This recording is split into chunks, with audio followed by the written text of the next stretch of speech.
How to level up fast in Fortnite.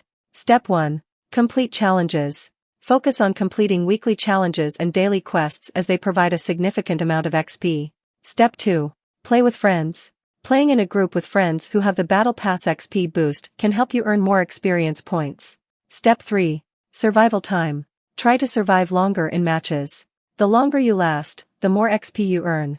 Aim for placement points in addition to eliminations. Step 4. Land in busy areas. Dropping into popular locations increases your chances of getting early eliminations, which can contribute to more XP. Step 5. Participate in events. Keep an eye out for special events and limited time modes that offer bonus XP. Step 6. Collect XP coins. Look for XP coins scattered throughout the map. Collecting them provides an immediate XP boost. Step 7. Focus on medals. Earn medals during matches by accomplishing various in-game tasks. Medals contribute to your XP earnings. Step 8. Purchase Battle Pass tiers. If you're able to, consider purchasing Battle Pass tiers to unlock additional challenges and rewards. Remember that consistent play and completing challenges are key to leveling up quickly. Keep an eye on the in-game announcements for special events or XP boosts. Thanks for watching my videos. Please subscribe, like, and share.